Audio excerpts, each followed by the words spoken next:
Assalamualaikum warahmatullahi wabarakatuh. Alhamdulillahi ala ihsani wa syukru lahu ala taufiqihi wa amtinani wa asyhadu an la ilaha illallah wahdahu la syarika lahu ta'ziman li sya'ni wa asyhadu anna Muhammadan abduhu wa rasuluhu da'i ila ridwani wa sallallahu wa sallama alaihi wa ala alihi wa sahbihi wa ikhwani amma ba'd.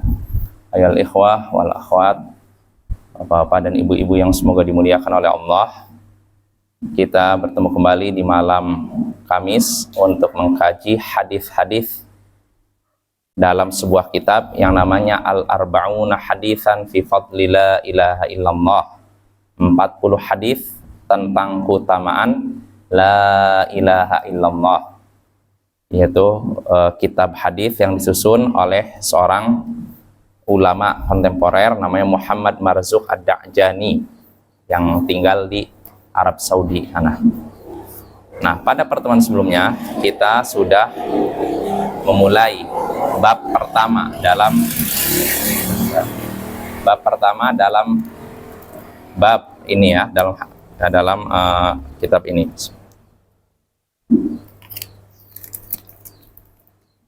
Jadi kita mulai bab pertama, yaitu babu alla an la ilaha illallah awwalul wajibat. Bab bahwasanya la ilaha illallah adalah kewajiban yang pertama.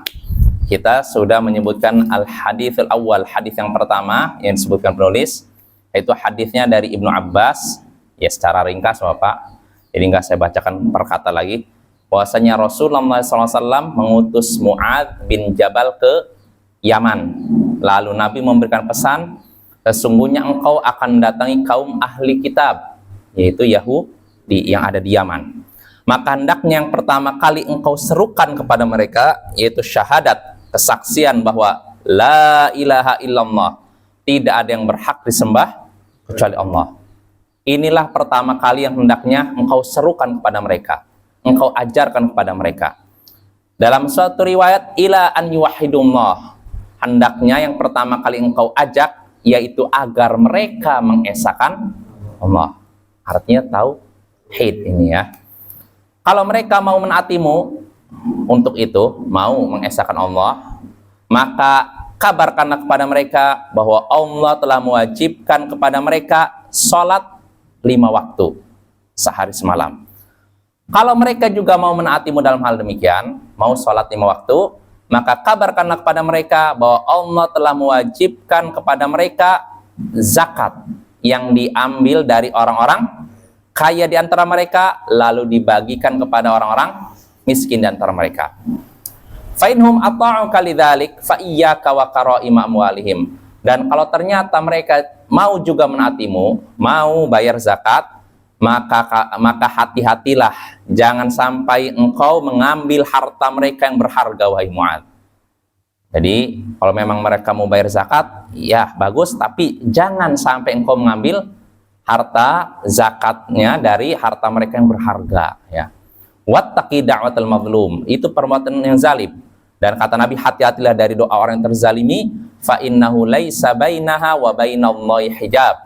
Karena sungguhnya tidak ada penghalang antara doanya tersebut dengan Allah. Artinya dikabulkan ya, doa orang yang terzalimi ya. Nah itu. Nah, pada pertemuan sebelumnya kita sudah menyebutkan beberapa faidah dari hadis tersebut. Pertama, faidah pertama di hadis tersebut, keutamaan la ilaha illallah, dan itu adalah kewajiban yang pertama. Lalu kedua, kata Syekh, penjelasan tentang perkara yang wajib dimulai oleh seorang dai ketika berdakwah. Yang pertama kali kewajiban seorang dai ketika memulai dakwah yaitu syahadat la ilaha illallah, kesaksian bahwa tidak ada yang berhak disembah kecuali Allah. Artinya dakwah yang pertama kali harus dimulai yaitu dakwah tauhid, mengajak orang untuk mengesahkan Allah, bukan mengajak orang untuk berbakti kepada orang tua, berbuat baik kepada tetangga. Berbuat baik kepada orang tua baik tidak? Nggak, berbuat baik kepada tetangga baik tidak? Tapi itu bukan yang paling pertama. Yang pertama mengajak mengesahkan Allah. Nanti kalau udah mengesahkan Allah baru sholat, ngajak mereka sholat ke masjid. Setelah itu ngajak mereka bayar zakat, lalu terus. Nah ini Bapak ya, ini yang pertama kali hendaknya dilakukan oleh seorang dai dalam memulai dakwah, yaitu memulai dengan dakwah tauhid, dakwahnya para rasul. Lalu faedah berikutnya, penjelasan tentang makna la ilaha illallah. Maknanya apa? Yaitu mengesahkan Allah dengan ibadah, dalam hal ibadah. Jadi la ilaha illallah itu inti dari la ilaha illallah, mengesahkan Allah dalam hal ibadah. Bukan cuma saya yakin Allah pencipta saya yakin Allah penguasa dan pengatur alam semesta. Kalau sekedar begini, orang musyrik Quraisy juga tidak mengingkari. Abu Jahal pun tahu Allah lah penciptanya. Abu Lahab pun tahu bahwasanya Allah lah pengatur rezeki manusia. Makanya sekedar yakin Allah lah pencipta, penguasa, pengatur alam semesta tidak cukup menjadikan seorang sebagai muslim dan orang yang mengesahkan Allah. Sampai dia mengesahkan Allah dalam hal ibadah. Ibadahnya hanya pada Allah, doanya hanya kepada Allah, sembelihannya hanya untuk Allah, dan segala macam ibadah hanya untuk Allah. Lalu faedah berikutnya kata Syekh, annal iqrar bila ilaha illallah syartun liqabuli kullil a'mal. Bahwa kita sampai faedah ke berapa? 3 ini ya. Oh pas ya berarti. Kemarin 3, berarti sekarang 4. Oh ya pas. Berarti baru ini Bapak ya, kata Syekh hafizahullah, wa minha, di antara faidah hadis ini, annal iqrar bila ilaha illallah syartun liqabuli kullil a'mal. Di antara faidah hadis ini yang keempat, bahwasanya iqrar, mengakui la ilaha illallah, tidak ada yang berhak disembah kecuali Allah. Pengakuan akan hal demikian adalah syarat diterimanya semua amalan. Nah ini pengakuan bahwasanya tidak ada yang berhak disembah kecuali Allah, ini adalah syarat diterimanya semua amalan. Artinya Bapak, kalau ada orang yang berderma, sholat, bahkan zakat juga, tapi tidak mengakui keesaan Allah, diterima amalnya?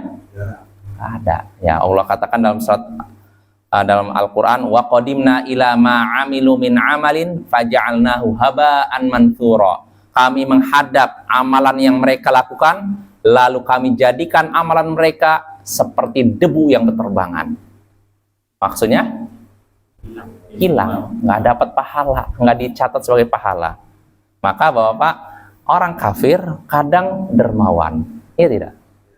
Dermawan mereka tuh, jadi nggak semua orang kafir pelit, mereka dermawan, sering membantu orang yang mengalami musibah, ngasih bantuan pada orang sakit, orang yang bencana alam. Bahkan di sebuah ini Bapak, di sebuah kota, saya nggak menyebutkan namanya, sensitif ya, ada sebuah lembaga kayak LSM lah, LSM kafir ya, bukan milik muslim, punya TV, punya pokoknya rumah sakit kalau nggak salah, dia pokoknya dia dalam setiap bencana alam selalu hadir LSM ini. Untuk apa? Memberikan bantuan. Yang diberikan bantuan tanpa pandang apa katanya agama. Siapapun dapat, termasuk muslim. Jadi baik perbuatan mereka. Ya tidak? Bantu orang susah, bantu orang bodoh. Tuh, sampai ada TV-nya, ada apanya. Tapi yang jadi masalah ketika mereka melakukan perbuatan tersebut, akan dapat balasan di akhirat? Nggak dapat sama sekali. Kasihan kan? Udah mengeluarkan harta banyak, nggak dapat apa-apa. Ya, maka ini syarat agar diterimanya seluruh amalan harus mengakui keesaan Allah. Harus meyakini Allah lah pencipta, penguasa, pengatur alam semesta. Dan harus meyakini bahwa hanya Allah lah yang berhak disembah dan ibadahi. Dan harus meyakini hanya Allah lah yang memiliki nama-nama dan sifat yang mulia. Ini. Kalau sudah mengaku itu baru beramal diterima. Tapi selama belum mengaku itu nggak akan terima sebanyak apapun amalan tersebut. Ya. Nah ini penting Bapak ya. Makanya sekali lagi dakwah yang pertama kalau kita dakwahi siapa aja, bukan orang kafir saja, termasuk orang muslim. Banyak orang muslim yang melalaikan tauhid. Iya tidak? Masih percaya perdukunan, percaya klinik. Dan yang sayangnya ini diajarkan di sebagian pesantren. Pesantren saya pesantren yang ngajarkan nggak jelas ya. Jadi ada pesantren ini, sebagian pesantren Bapak, ada sebuah ini, dulu saya masih ingat saja, orang tua saya ya sekarang udah meninggal rahimahullah, sakit stroke waktu itu. Jadi ketika pertama kali stroke, karena kita kan, saya tuh pribadi nggak paham stroke itu apa, gejalanya, baru sadar setelah dibawa ke rumah sakit, oh ternyata stroke. Dari gejalanya ngomongnya susah, badannya kaku, saya nggak tahu kalau itu stroke, baru tahu pas di rumah sakit ya stroke. Kalau penanganan pertama katanya kalau orang kena stroke langsung di apa katanya, dikeluarkan darahnya atau apa gitu, langsung ini biasanya. Cuman saya karena nggak ngerti kan, nah akhirnya bawa ke rumah sakit, nah, dirawat berapa hari, ya ada perubahan tapi tidak terlalu signifikan, tidak terlalu besar perubahannya. Nah akhirnya ada yang menawarkan sesuatu, supir, kebetulan orang tua kan PNS, kerja di sebuah penelitian apa gitu kan, kadang dia dari rumah ke kantor dijemput oleh supir lah, mobil. Nah kebetulan supirnya ini menyaksikan orang tua saya sakit, dia nawarkan pengobatan alternatif katanya. Oh tidak, Pak, nawarkan ke anak-anaknya kan, nih gimana kalau Bapak yang dibawa aja ke ini apa pengobatan inilah alternatif. Apa alternatif itu apa? Oh nanti katanya di apa, kayaknya di apa, kalau yang di panas-panas kayak sauna atau apa namanya, pengobatan apa namanya, jadi dimasukkan ke dalam ruangan, katanya dikasih uap apa gitu kan, sampai apa namanya, terapi apa namanya tadi yang ini, jadi dia ini pakai apa, dibakar apa, air dicampur dengan apa ya, pokoknya supaya panas jadi keringatan, katanya untuk mengobati stroke apa ya. Pertama saya oh ya, masih belum ada yang ganjil itu, tapi si pengobat, si ahli ini, si apa tabib ini, katanya dia ngaku sebuah apa, seorang lulusan pesantren di Jawa, di daerah Jawa Timur lah, pesantren agak terkenal. Nah ketika itu dia nanya, ini janggalnya nih, ketika lagi selesai apa mau pengobatan atau setelah pengobatan ketika itu nggak salah, dia nanya, kalau ini apa tanggal lahir, gini, dia nanya gini kalau tidak salah, ibunya Bapak ini siapa namanya, tanggal lahirnya berapa? Kan aneh kan, loh yang sakit ini kok yang ditanya siapa, ibunya, apa hubungannya Bapak? Ditanya tanggal lahirnya, ditanya, kebetulan apa abang saya kan udah ngaji, nanya maksudnya untuk apa ya, pura-pura nggak tahu kan. Oh saya ingin nerawang apa tuh, udah mulai janggal itu, kok nerawang apa maksudnya, aneh Bapak ya. Jadi sakit kok untuk nerawang apa, kalau masih nerawang penyakit ngapain nanya tanggal lahir, nanya nama ibu kan. Ini udah janggal Bapak ya, ganjil. Nah yang seperti ini nih, praktek seperti ini diajarkan di sebagian pesantren.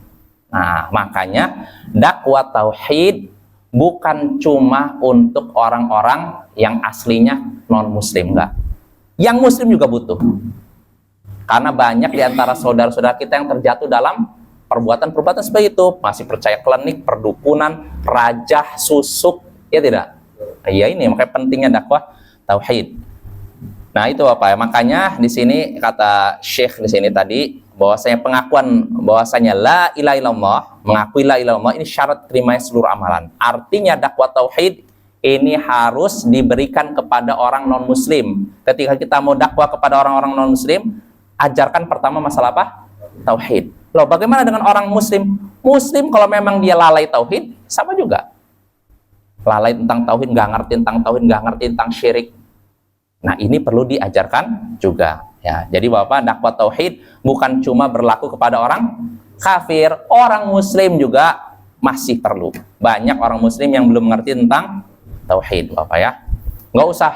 Kita nggak usah bahas jauh di sini Bapak, di Jakarta ibu kota, di situ kemajuan teknologi udah nggak diragukan lagi, masih ada juga orang yang percaya klinik perdukunan Bapak ya. Ya kan aneh kan, harusnya kalau daerah maju orangnya kan bisa berpikir apa logis kan, tapi masih juga ada jasa seperti itu, klinik perdukunan. Jadi kadang mereka supaya kelihatan nggak terlalu vulgar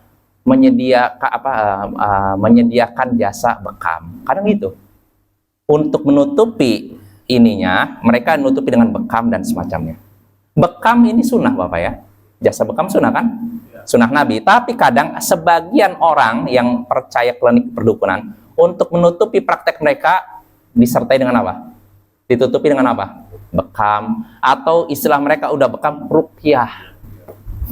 Ruqyah ini sesuai dengan ajaran Nabi kan, ruqyah yang sesuai dengan syariat kan, bacaan Al-Quran. Tapi kadang orang yang mempraktekkan sihir perdukunan, mereka menamakan praktek mereka dengan ruqyah. Nah, ini perlunya kita belajar tauhid biar kita tidak mudah tertipu oleh orang-orang model gitu apa ya. Ini penting ya. Nah, itu faedah keempat. Lalu kita lanjut. Wa minha fadilatus salawatil khams. Di antara faidah hadis tadi, keutamaan sholat 5 waktu. Nah, makanya Nabi menuntun Mu'adz ketika mengajak ahli kita pertama kali tauhid. Setelah tauhid apa? 5 waktu. Maka begitu juga Bapak ya. Kalau kita sudah ngajak orang kafir masuk Islam, yang pertama kali kita harus jelaskan kepada dia apa itu? Salat 5 waktu. Jangan jelaskan yang jauh-jauh dulu. Salat 5 waktu. Kamu salatnya begini, wudunya begini. Ya, sambil ajarkan sholat, ajarkan juga wudu. Nah, ini kewajiban bagi orang yang apa tadi berdakwah ya. Setelah tauhid, sholat 5 waktu. Dan alangkah banyaknya di antara kaum muslimin yang masih melalaikan sholat 5 waktu. Iya tidak? Iya. Ya, ini penting ya Bapak ya. Salat 5 waktu. Kalau di Arab Saudi kan jelas ada polisi amar ma'ruf nahi mungkar. Jadi ketika waktu-waktu sholat orang disuruh masjid. Toko-toko ditutup. Kalau ada toko yang masih buka ketika sudah azan, itu bisa kena tindakan Bapak ya. Dan mereka tinggalkan begitu aja. Saya saksikan sendiri di Madinah, di Mekah, ketika azan orang kedai, istilahnya toko dibiarkan tinggal gitu jalan ya. Kosong, nggak ada yang jaga. Kalau di Indonesia kan, wah, kesempatan. Ya, tapi itu dibiarkan. Dan Masya Allah itu amannya negeri tauhid Bapak ya. Kita berjalan jauh di tempat yang sepi, nggak ada gangguan.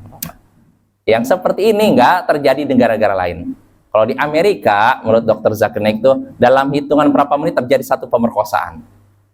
Luar biasa kan? Tapi kalau di Arab Saudi, luar biasa itu amannya Bapak, kerasa. Sampai-sampai ada seorang ulama, Syekh Mukbil, ketika beliau dirawat di Yaman, ulama yang Yaman beliau ini. Jadi beliau ini di Yaman kan dari dulu memang Yaman konflik antara Syiah dengan ini.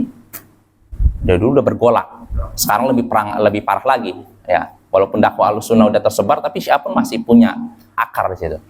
Nah, jadi beliau cerita ketika beliau dirawat di Arab Saudi sakit, beliau merasakan ketika itu dirawat di rumah sakit, disediakan penginapan khusus untuk beliau di hotel dekat Masjidil Haram. Ya, jadi bagaimana pelayanan pemerintah Arab Saudi terhadap ulama seperti itu. Nah, beliau satu hari keluar dari hotelnya menuju Mekah. Beliau berkata, saya tidak pernah merasakan kenikmatan seperti itu. Berjalan sendirian di malam hari, tenang, tentram, nggak ada satupun gangguan. Sedangkan saya, kata Syekh, di kampung saya, walaupun ada yang jaga, tetap saja nggak merasa aman. Jadi beliau itu di rumahnya ada ininya, istilah apa? Bodyguard ya istilahnya gitu. Kalau beliau pergi ada yang dampingi. Karena di Yaman itu memang dari dulu konflik Bapak ya. Iya, jadi memang ada pengawal beliau gitu. Karena ada beberapa kejadian murid-murid beliau dakwah ngajar di masjid dibom sama orang Syiah atau semacamnya. Nah, beliau kalau di kampung beliau, padahal kampung beliau sendiri Damaj namanya. Di situ kampung beliau, suku beliau itu yang melindungi beliau kan. Tapi walaupun begitu, beliau berkata, saya nggak merasa aman tuh. Tinggal di sebuah kampung, orangnya orang kampung beliau sendiri. Bahkan di rumahnya ada pengawal, tapi beliau tidak merasa aman. Sedangkan ketika beliau nyampe Arab Saudi, keluar dari hotel menuju Masjidil Haram, berjalan kaki sendirian, rasanya aman luar biasa. Nah, ini berkah dari dakwah tauhid. Kalau dakwah tauhid tersebar, maka dengan sendirinya kejahatan, kriminalitas akan turun. Walaupun tidak hilang semuanya Bapak. Ya tidak. Yang namanya kriminalitas mau di Saudi, di Indonesia ada. Di Arab Saudi juga ada yang namanya pembunuhan, pencurian ada juga. Tapi kalau dibandingkan negara kita tercinta, gimana perbandingan?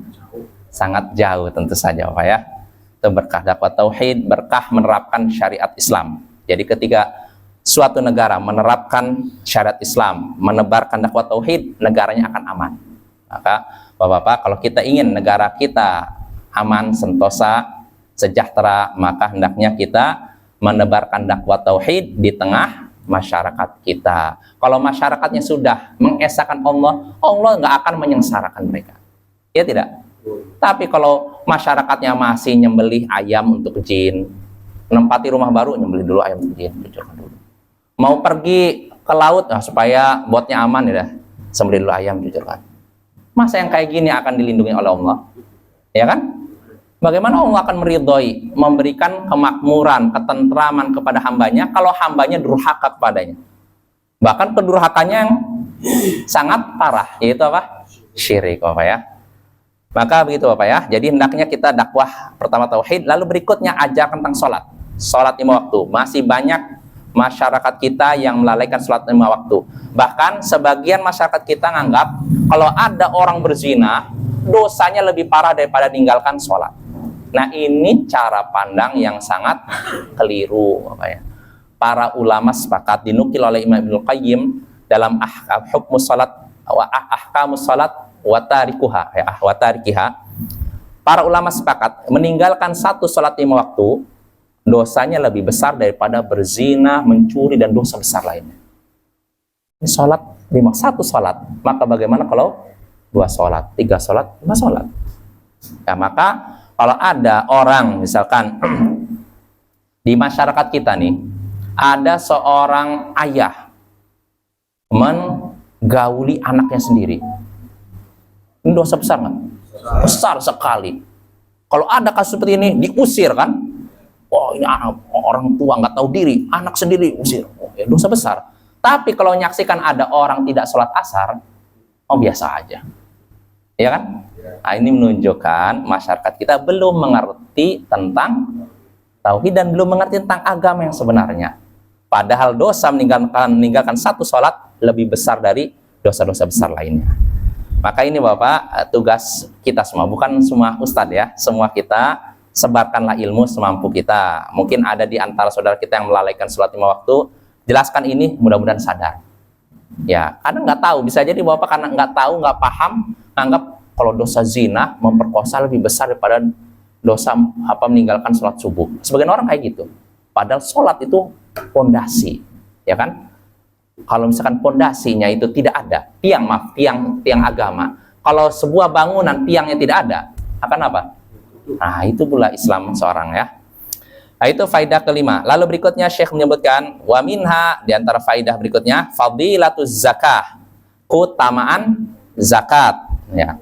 Wa hiya qarinatus salati wa tauhid fi aktsari min mautinin minan nusus syar'iyyah. Keutamaan zakat, dan zakat ini selalu beriringan dengan sholat dan tauhid dalam banyak nas syariah, dalam banyak tempat di dalam nas syariah. Artinya Bapak, kalau kita baca ayat Al-Quran, sering kita baca wa aqimus sholah wa atuz zakah, kan? Tegakkanlah sholat, tunaikan zakat, ya kan? Banyak ayat seperti itu. Artinya zakat itu beriringan dengan sholat. Sebagaimana sholat sangat penting, begitu pula zakat. Dan alangkah banyaknya saudara-saudara kita yang melalaikan zakat, ya kan? Masih banyak. Anggapnya zakat tuh mungkin seringnya wajibnya bagi ketika Ramadan saja katanya. Zakat fitrah. Oh, selain itu nggak wajib. Ini cara pandang yang salah. Kayak lagi ya. Zakat itu udah ditentukan. Zakat harta, zakat fitrah. Jadi tinggal seorang ukur saja hartanya ada berapa, sudah capai nisab, tinggal tunggu haul 1 tahun. Kalau di 1 tahun keluarkan zakatnya. Jelas Bapak ya. Ini zakat ya. Dan alangkah banyaknya sekali lagi saudara-saudara kita yang melalaikan zakat. Saya sih husnudzon, banyak di antara mereka karena tidak tahu. Tidak tahu. Karena tidak tahu itulah akhirnya mereka melalaikan. Sebagaimana saya juga pribadi dulu masih awam, belum belajar. Kadang anggap dosa tertentu kecil, padahal besar. Ya contohnya syirik tadi itu. Sebagian orang anggap, pakai jimat susuk itu udah sesuatu yang lumrah. Padahal itu syirik, dosa besar ya. Maka penting Bapak menyebarkan ilmu. Ya, dengan ada ilmu kita punya cahaya. Makanya kata Imam Asy-Syafi'i, al-ilmu nurun wa nurullah la yu'tahu 'asi, ya la yu'tahu al-'asi. Ilmu itu adalah cahaya, dan cahaya Allah tidak akan diberikan kepada orang yang bermaksiat kepadanya. Nah, itu faidah ke-6. Lalu faidah berikutnya, wa minha, di antara faidah hadis tadi, dzikru ba'dhi man tusrafu lahumuz zakah wa humul fuqara. Penyebutan tentang sebagian golongan yang mendapatkan zakat, yaitu orang-orang fakir, miskin. Artinya begini Bapak, tadi kan disebutkan dalam hadis, Nabi berpesan kepada Mu'adz, kalau mereka mau sholat 5 waktu, kabarkan kepada mereka bahwa Allah mewajibkan apa kepada mereka? Zakat diambil dari orang-orang kaya, diberikan orang miskin. Loh, pertanyaan, apakah zakat itu cuma kepada orang miskin? Bagaimana Pak? Zakat diberikan kepada siapa ya, Aldi? Diberikan kepada siapa saja zakat?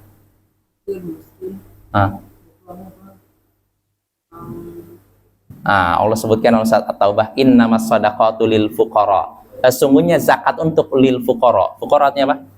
Fakir. Wal masakin, miskin. Apa bedanya fakir dan miskin?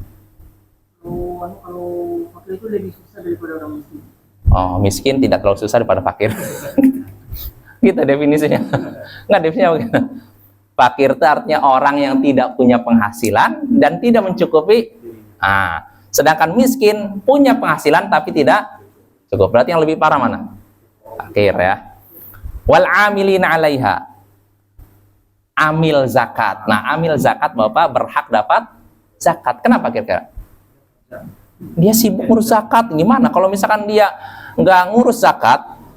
Kan dia kan nggak punya uang untuk ini kan, menghidupi anak istrinya, makanya dia dikasih ya secukupnya. Wal amilina 'alaiha wal muallafati qulubuhum. Muallaf, orang yang baru masuk Islam, orang yang ingin dilunakkan hatinya. Dan ini Bapak, yang dilunakkan hatinya bisa orang yang baru masuk Islam atau masih kafir tapi kita ingin melunakkan hatinya. Dan ini praktekkan oleh Nabi Allah. Nabi kadang ngasih kepada satu orang 300 unta dan kadang masih kafir. Tujuannya apa? Melunakkan hatinya. Dan akhirnya masuk Islam. Tuh apa ya? Wal amilina 'alaiha wal muallafati qulubuhum wa fir riqab. Apa dia? Fir riqab. Membebaskan budak. Jadi kalau ada orang budak pengen merdeka, ini kan butuh uang.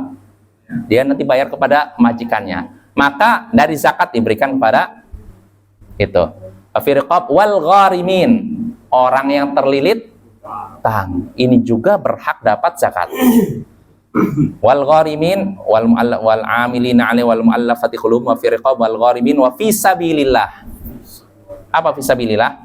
Artinya orang yang berjuang di jalan Allah. Maksudnya siapa? Orang yang berperang, mujahid, berperang. Ini hukum asalnya Bapak ya. Jadi jumhur ulama menyatakan fi sabilillah di sini maksudnya orang yang mengangkat senjata di medan jihad dan perang. Tapi sebagian ulama menyatakan, kalau saya mazhab Hanafi, ini berlaku bagi semua yang berjuang di jalan Allah walaupun bukan di medan perang. Di antaranya siapa? Orang dai yang memang menyebarkan dakwah. Ini kan butuh biaya juga kan? Maka mereka berhak dapat zakat ya. Fi sabilillah wa banis sabil. Ibn anak, as-sabil jalan. Anak jalan. Apa maksudnya? Musafir yang kehabisan perjalanan ya. Nah ini Bapak ya, inilah 8 golongan yang berhak dapat zakat. Nah tapi pertanyaan Bapak, dalam hadis sebutkan Nabi kepada Mu'adz berkata, ajarkan kepada mereka bahwasanya mereka wajib bayar apa? Zakat yang diambil dari orang-orang kaya mereka lalu dibagikan orang miskin. Loh, kok nggak disebutkan mu'allaf, tidak disebutkan orang terlilit hutang, tidak disebutkan orang musafir? Gimana nih? Mana Ali? Yang disebutkan dalam hadis cuma orang miskin aja, orang fakir bahkan. Miskin nggak disebutkan. Gimana nih? Nah, ini kata Syekh di sini, dzikru ba'dhi man tusraf. Di sini disebutkan sebagian golongan yang boleh dapat zakat. Artinya Bapak, ketika kita punya zakat tidak mesti harus dibagi kepada golongan. Itu Mas ya, Bapak. Jadi misalnya kita ini akan ada 8 golongan tadi kan. Misalkan, oh kalau saya mau ngasihnya kepada orang miskin lah, ya silahkan. Atau saya mau ngasihnya kepada orang mu'alaf saja, silahkan. Oh saya mau ngasihnya kepada musafir saja, silahkan. Jadi tidak mesti harus bagi rata, enggak ya. Tapi kalaupun mau bagi rata, mungkin uangnya banyak, ya silahkan juga. Tapi itu bukan kewajiban, ya jelas ya. Jadi kalaupun satu golongan itu sudah boleh. Dalilnya apa? Ya ini hadis. Jadi kita berbicara masalah agama harus dengan dalil. Nggak bisa, oh saya pikir, saya kira, saya rasa. Nggak. Kalau pemikiran, perkiraan, perasaan nggak masuk dalam agama. Agama harus berdasarkan wahyu, dalil. Maka nggak bisa pakai perasaan, cuman pakai perasaan kita semata. Karena kalau kita cuma pakai perasaan semata, nggak pakai wahyu, untuk apa Allah turunkan Al-Quran? Betul? Ya, makanya beragama harus berdasarkan dalil, yaitu wahyu dari Allah Subhanahu Wa Taala. Nah itu faidah ke 3, 4, 5, 6, 7. Ya, lalu berikutnya yang ke-8, Bapak ya. Wa minha, kata Syekh, al-isyaratu ila anna fuqara al-baladi aula bizzakati min ghairihim. Dalam hadis tadi terdapat isyarat, petunjuk bahwasanya orang-orang miskin di suatu tempat lebih berhak dapat zakat daripada orang miskin di luar tempat tersebut. Dalam hadis tadi terdapat isyarat bahwasanya orang-orang miskin, orang-orang fakir di suatu tempat lebih berhak dapat zakat daripada orang-orang miskin di luar tempat tersebut. Contohnya gini Bapak, saya punya uang untuk zakat nih. Lalu saya ingin keluarkan zakat. Di sini ada orang miskin kan? Di Padang ada orang miskin tidak? Di Pasaman ada? Maka yang paling berhak dapat zakat saya orang miskin di sini. Bukan yang ada di Padang, bukan ada di Pasaman, apalagi di Jakarta. Lah, so ya. Yang seperti itu. Kalau memang harta saya ada di sini, maka keluarkanlah di sini. Ini zakat harta. Adapun badan, zakat fitrah ngikuti badan. Kalau saya kebetulan ada di Padang, berarti mengeluarkan zakat fitrahnya di Padang. Kalau saya ada di Jakarta, berarti keluarkan Jakarta. Tapi kalau zakat mal, harta, tergantung letak harta kita di mana. Misalkan gini, saya bertugas di sini, tapi rumah saya, toko saya ada di Padang. Berarti dikeluarkan di mana zakat malnya? Di Padang, bukan di sini. Jelas apa ya? Kalau zakat fitrah ngikuti badan, zakat mal ngikuti harta. Maka ini penting, karena ada sebagian orang semangat, istilahnya apa? Kalau zaman sekarang apa namanya? Tebar kurban, bukan tebar kurban. Apa istilahnya? Zakat tuh, di pelosok-pelosok, sedangkan yang orang terdekat nggak dapat. Ini keliru apa? Sebagaimana juga ada anggapan Bapak, sebagian orang kalau ngasih zakat kepada orang lain pahalanya lebih besar daripada ngasih zakat pada kerabat. Nah, ini juga cara pandang yang salah. Justru kalau kita ngasih zakat kepada kerabat, selain dapat pahala zakat, kita dapat pahala apa? Silaturahim. Nah, ini kan yang nggak terpikirkan oleh sebagian orang awam ya. Maka keliru ya, harus diperbaiki cara berpikir seperti itu. Jadi berikan kepada orang terdekat dulu, baru yang jauh ya. Dan itu pahalanya lebih besar ya. Nah itu. Lalu berikutnya, faedah berikutnya kata Syekh, wa minha adalatus syari'atil islamiyah fil bu'di 'anil ghaban wa akhdhi karaimil amwal. Dalam hadis tadi terdapat faedah keadilan syariat Islam. Islam itu mengajarkan adil. Keadilan syariat Islam. Kenapa? Dalam hal apa? Dalam hal menjauh dari merugikan orang lain dan mengambil harta mereka yang berharga. Nah ini, dalilnya dari mana? Tadi Nabi. Ketika Nabi menyatakan kalau mereka mau bayar zakat, hati-hatilah dari harta mereka yang berharga. Jangan kamu ambil harta yang mereka berharga. Ambil zakat dari harta yang pertengahan. Tidak terlalu berharga dan tidak terlalu buruk. Tengah, keluarkan. Ya contohnya kayak misalkan orang mau bayar zakat berupa kambing. Jangan ambil kambing kesayangannya yang selalu dirawat, dimandikan, yang harganya mahal. Dan jangan juga kambing yang sudah nggak layak jual. Tapi ambil yang pertengahan. Jelas apa ya? Karena kalau yang dia misalkan petugas zakat ngambil zakatnya dari harta kambing yang paling bagus, namanya apa? Zalim. Nah, Islam ini agama yang mengajarkan keadilan. Di sini kata Syekh, keadilan syariat Islam. Dalam hal apa? Menjauhi segala sesuatu yang akan merugikan orang lain dan mengambil harta mereka yang berharga. Ya, maka Bapak hati-hati, jangan sampai kita menzalimi orang lain ya. Itu faidah yang berikutnya. Lalu berikutnya terakhir, faidah terakhir dari hadis ke pertama ini, kata Syekh, wa minha at-tarhib minadh-dhulmi wa da'watil mazlum. Peringatan keras dari kezaliman dan dari doa orang yang terzalimi. Artinya kita harus menjauhi kezaliman dan doa orang yang terzalimi ya, karena kata Nabi apa bahayanya? Fa innahu laisa bainaha wa bainallahi hijab. Karena sungguhnya tidak ada penghalang antara doa tersebut dengan Allah. Artinya dikabulkan walaupun dia pelaku maksiat. Dalam hadis lain, wa in kana fajira. Walaupun yang dizalimi ini seorang fajir. Fajir artinya apa? Pelaku maksiat. Fafujuruhu ala nafsi. Karena maksiatnya ditanggung dia sendiri. Jadi jangan mentang-mentang, oh ini pelaku maksiat ini orang doyan judi, nggak apa-apa saya ambil uangnya. Nggak boleh. Nggak boleh. Jadi Bapak nggak boleh kita itu modelnya kayak apa istilahnya Robin Hood. Wow, tujuannya bagus kan, untuk ngambil harta orang ini dibagikan pada orang miskin kan. Tapi niat baik saja tidak cukup. Caranya harus benar dan baik Bapak ya. Jadi nggak boleh. Jangan mentang-mentang ini pelaku maksiat, pelaku judi, misalkan apa, pemabuk, peminum keras, atau pengedar obat-obat terlarang, lalu kita menzalimi dia. Nggak boleh. Karena kata Nabi, nggak, hati-hati dari doa orang yang terzalimi, walaupun dia fajir. Karena kefajirannya, kemaksiatannya ditanggung dia sendiri. Dan kalau dia doa, Allah kabulkan. Dalam riwayat lain, wa in kana kafira, walaupun yang dizalimi orang kafir. Gak boleh kita menzalimi dia, menyakiti, melanggar hak-haknya. Nah ini karena kalau dia berdoa, Allah akan mengabul. Gak ada penghalangnya Bapak ya. Mungkin timbul pertanyaan, sering bertanya, bagaimana orang kafir masa dikabulkan doanya? Gimana Bapak? Hah? Mungkin gak orang kafir doanya dikabulkan? Gimana tuh? Kan orang kafir syirik, menyekutukan Allah. Ini kok bisa dikabulkan?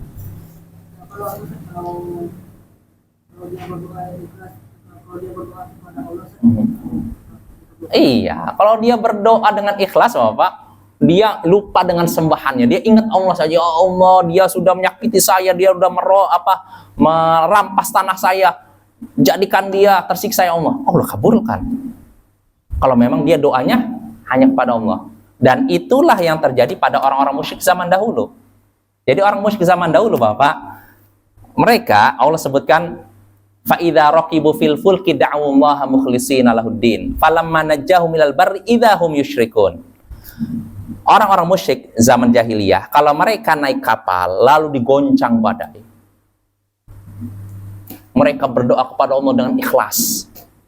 Mereka doa hanya kepada Allah, lupa dengan sembahan-sembahan mereka. Lupa dengan Lata, Uzza, Manat, Hubal, lupa. Tapi ketika Allah sudah menyelamatkan mereka ke darat, kan tadi kan diguncang oleh nyampe darat udah selamat, tiba-tiba mereka menyekutukan Allah lagi. Mereka datang lagi kepada Lata, Uzza, doa lagi ke situ. Jadi orang musyrik zaman dahulu kalau lagi terdesak, genting, mereka doanya hanya pada Allah. Tapi kalau sudah aman, tentram, mereka doanya kepada. Nah, artinya orang musyrik pun berdoa kepada Allah. Dan ternyata Allah kabulkan kan? Iya kan? Nah, makanya Bapak kalau ada orang musyrik, orang kafir, kita sakiti, kita zalimi, kita rampas haknya, kita rampas hartanya, kita jatuhkan kehormatannya tanpa alasan yang dibenarkan, lalu dia berdoa dengan ikhlas pada Allah sampai doanya, kita akan kena getahnya ya. Maka hati-hati Bapak ya, jangan sampai kita menzalimi siapapun karena kita akan menanggung akibatnya.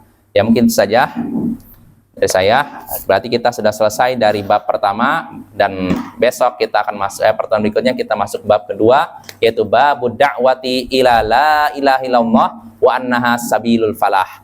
Bab mengajak pada la ilaha illallah dan bahwasanya itu merupakan jalan keberuntungan. Ya, insyaallah ini pada pertemuan berikutnya. Subhanakallahumma bihamdik asyhadu an la ilaha illa anta astaghfiruka wa atubu ilaik. Assalamualaikum warahmatullahi wabarakatuh.